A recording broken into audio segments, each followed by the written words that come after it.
السلام ورحمۃ اللہ بسم وبرکاتہ۔ اللہ الرحمن الرحیم الحمد للہ رب العالمین والصلاة والسلام علی رسولہ محمد وآلہ وصحبہ اجمعین۔ اشہد ان لا الہ الا اللہ وحدہ لا شریک لہ واشہد ان محمدا عبدہ ورسولہ، اما بعد۔ محترم حاضرین، اللہ رب العالمین کا ہمارے اوپر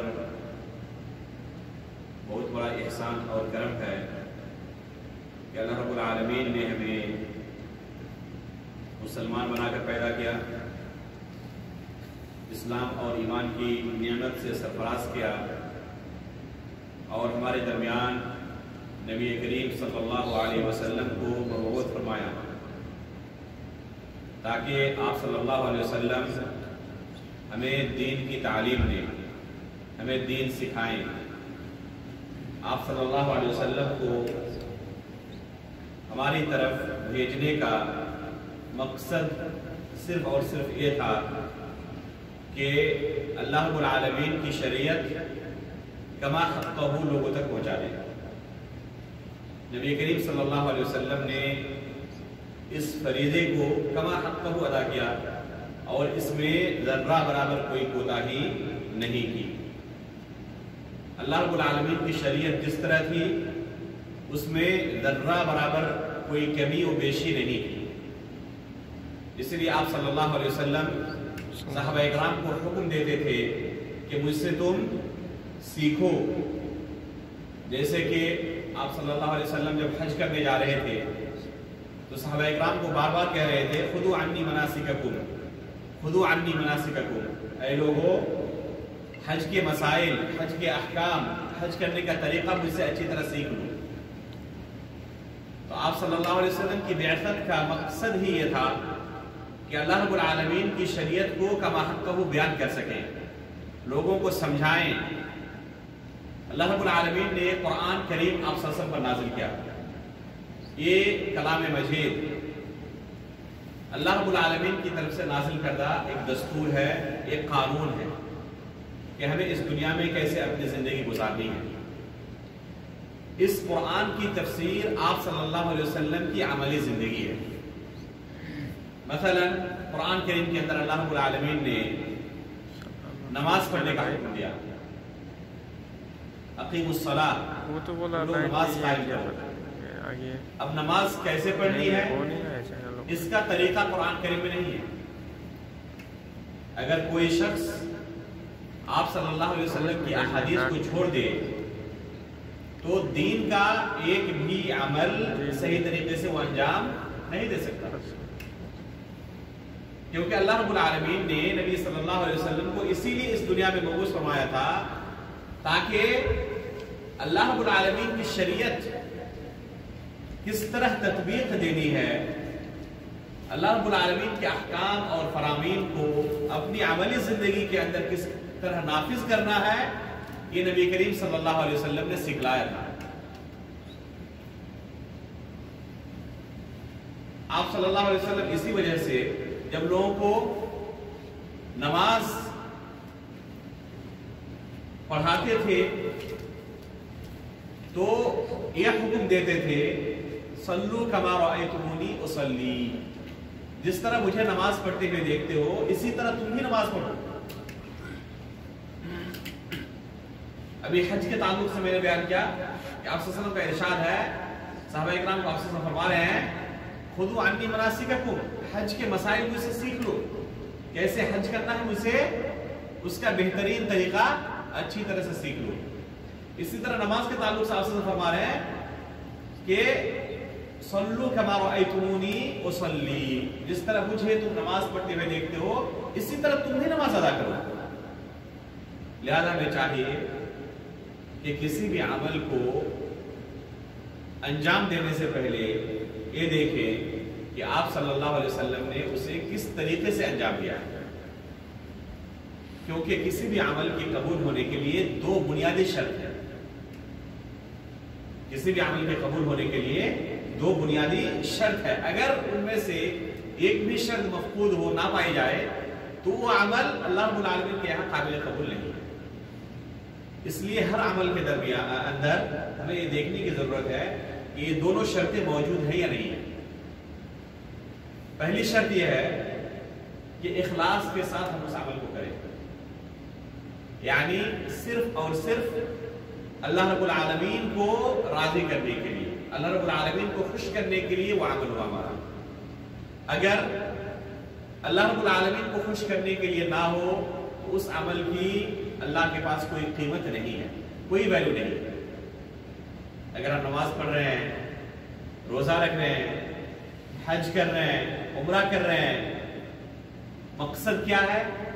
مقصد لوگوں کو دکھانا ہے تاکہ لوگ ہمیں متقی سمجھیں، لوگ تہجد گزار سمجھیں، ہمیں لوگ ہمیں حاجی کہہ کر بلائیں۔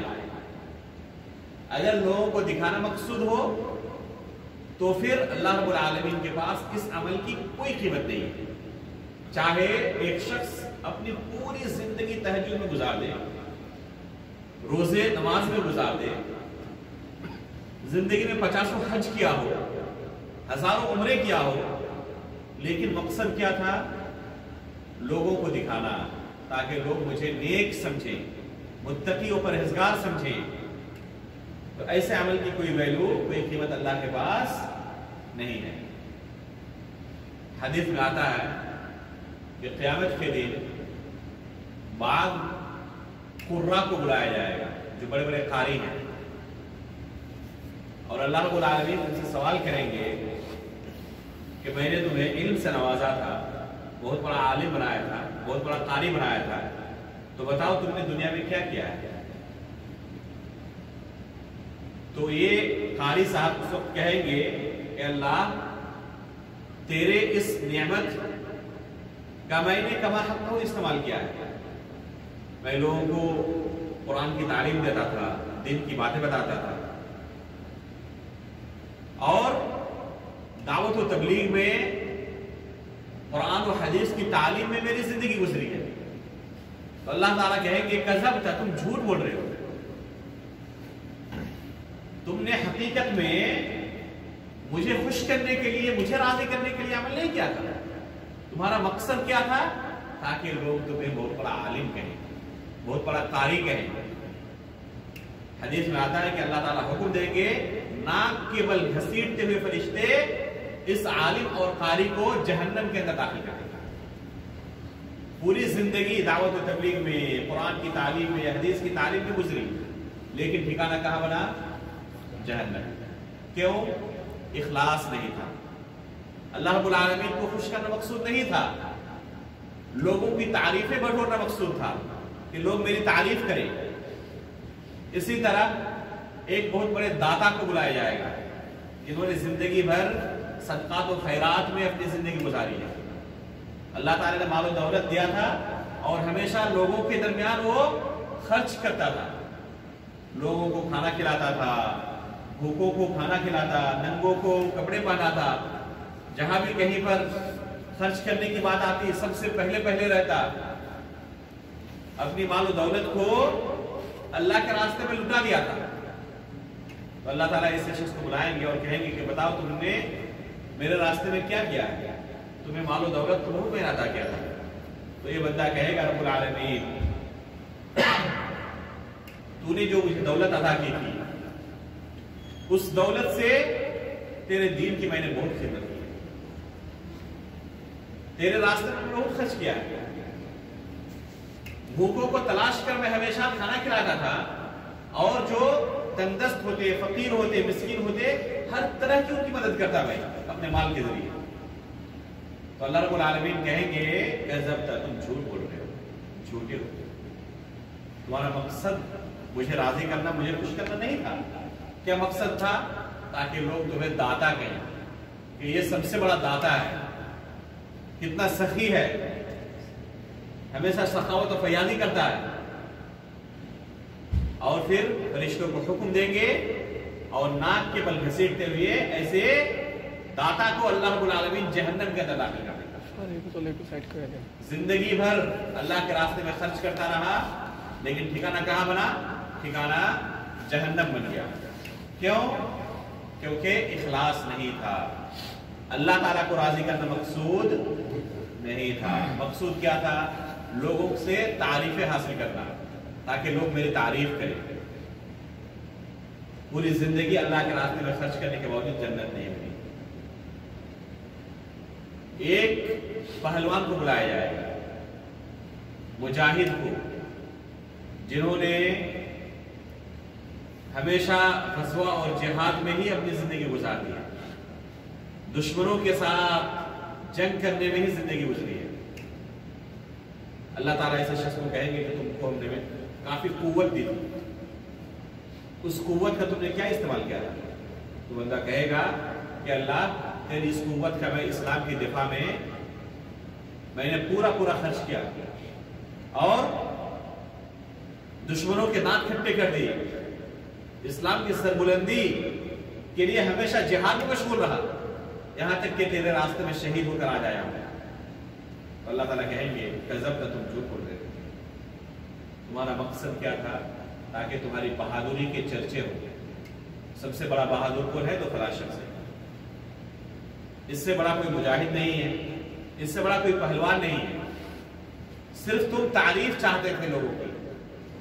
تمہارا مقصد یہ نہیں تھا کہ اللہ تعالیٰ کی دین کی سربلندی ہو، میرے اس عمل سے اللہ تعالیٰ خوش ہو جائے. یہ مقصد نہیں تھا تمہارا.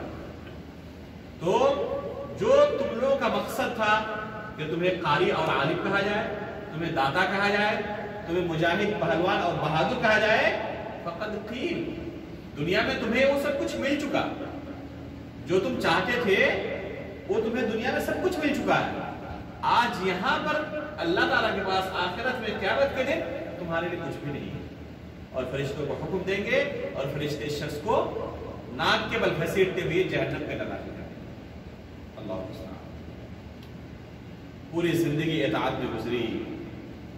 لوگ بہت ہمیں متقیوں پرہیزگار سمجھتے رہے، لیکن ٹھکانہ آخر میں جہنم ہے. اس سے بڑا بدنصیب اور کون ہوگا؟ اس لیے میرے بھائی ہو، اپنے نیت کی اصلاح کی بہت ضرورت ہے. شیطان ہر ایک کو گمراہ کرنے کے چکر میں لگا ہوا ہے اور مختلف طرح کے لوگوں کے ساتھ مختلف طریقے استعمال کرتا ہے. شیطان ہر ایک کو ایک ہی طریقے سے گمراہ نہیں کرتا. شیطان کے گمراہ کرنے کے بہت سارے طریقے ہیں. جس شخص کا مزاج جس طرح دیکھتا ہے اسی طرح اس کو شیطان گمراہ کرنے کی کوشش کرتا ہے. اب ایک مسجد کے اندر ہمیشہ رہنے والا شخص، ہمیشہ اذان دینے والا اور نماز پڑھانے والا شخص، اس کو اگر شیطان شراب، جوا، زنا کے چکر میں لگاتا تو کامیاب نہیں ہوتا. شیطان جانتا ہے کہ اس شخص کو گناہ کے اندر میں مبتلا نہیں کر سکتا. تو کیا کرتا ہے شیطان اس شخص کے ساتھ؟ جو اس کا راستہ ہے اسی راستے میں اس کو گمراہ کرتا ہے اور اس کے اندر داخل ہو کر ریاکاری کے اندر اس کو مبتلا کر دیتا ہے. اور ریاکاری کے چکر میں پڑ کر وہ اللہ رب العالمین کی رضامندی کو بھول جاتا ہے اور لوگوں کی خوشنودیاں، لوگوں کی رضامندیاں، لوگوں کی تعریفوں کے چکر میں پڑ جاتا ہے. تو پھر پوری زندگی عمل کرنے کے باوجود بھی وہ آخر میں خسارے میں آتا ہے یا پھر اسے بدعت کے اندر مبتلا کر دیتا ہے. اس لیے آپ پائیں گے کتنے ایسے لوگ ہیں جو نیک ہیں، ہمیشہ اطاعت اور بندگی کے اندر مشغول ہے، لیکن اس طریقے سے عمل نہیں کر رہا ہے جس طریقے سے اللہ کے رسول صلی اللہ علیہ وسلم نے سکھایا ہے. تو اسے بدعت کے اندر مبتلا کر دیتا ہے اور پھر اس عمل کا اللہ تعالیٰ کے پاس اسے کوئی بدلہ نہیں ملتا، بلکہ الٹے عمل کرنے کے بعد سزائیں ملتی ہے. جزا ملنے کی جگہ پر سزا ملتی ہے. تو یہ شیطان کے حربے ہیں. تو شیطان کسی کو چوری، شراب، زنا کے اندر مبتلا کر کے گناہ کے دلدل میں پھنساتا ہے، تو پھر کسی کو ریاکاری کے باب میں داخل کر دیتا ہے، کسی کو بدعت کے ساتھ گمراہ کر دیتا ہے، بدعت کے اندر مبتلا کر کے گمراہ کر دیتا ہے۔ تو میرے بھائیوں، شیطان کے حربوں سے بچنے کی ضرورت ہے۔ بچنے کا طریقہ کیا ہوگا؟ بچنے کا طریقہ تو پہلا یہ ہے کہ اپنے نیت کی اخلاص کرے اور اس طریقے پر عمل کرے جس طریقے پر اللہ کے رسول صلی اللہ علیہ وسلم نے سکھایا ہے۔ اس لیے میں نے کہا کہ کسی بھی عمل کے قبول ہونے کے لیے کہ ہم عمل جو کر رہے ہیں اس کا بدلہ بھی اللہ کے پاس ملے، اللہ کے پاس قبول ہو یہ عمل، گرچہ تھوڑا ہی ہو، لیکن اگر اس کا اللہ کے پاس ہمیں بدلہ ملے تو ہم بہت کامیاب ہوں گے۔ لیکن زندگی میں عمل کرتا رہا اور کچھ بدلہ نہیں ملا بلکہ الٹا سزا ملی، تو اس سے بڑا بدنصیب اور محروم کون ہو سکتا ہے؟ اس لیے ضرورت ہے کہ پہلے جانیں کہ ہمارا عمل قبول کیسے ہوگا۔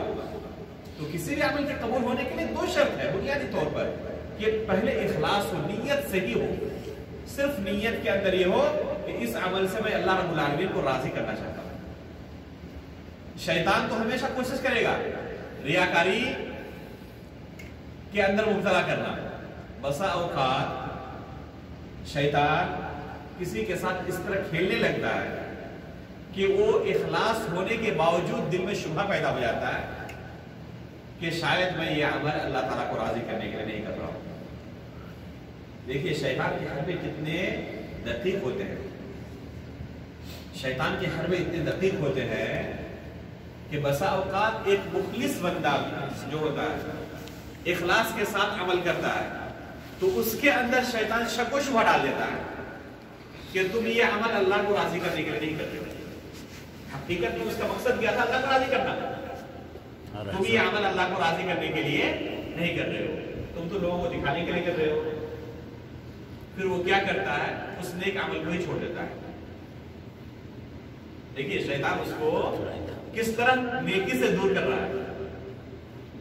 ایک بندہ 5 وقت نماز پڑھ رہا تھا، اب شیطان اس کے دل کے اندر داخل ہوا اور اس کے اندر وسوسہ پیدا کرنے لگا، تم نماز تو اللہ تعالیٰ کے لیے نہیں پڑھ رہے ہو، یہ نماز تم صرف لوگوں کو دکھانے کے لیے پڑھ رہے ہو، تمہارا مقصد اللہ کو راضی کرنا نہیں ہے، تمہارا مقصد کیا ہے؟ تاکہ لوگ تمہاری تعریف کریں۔ ایسا ہوتا نہیں ہوتا؟ اکثر بیشتر کے ساتھ ہوتا ہوگا۔ اگر اخلاص آپ کرنے کی کوشش بھی کریں پھر بھی شیطان آ کے وسوسہ دلائے گا کہ تمہارا عمل اللہ کو راضی کرنے کے لیے نہیں ہے، یہ تو لوگوں کو دکھانے کے لیے کر رہے ہو۔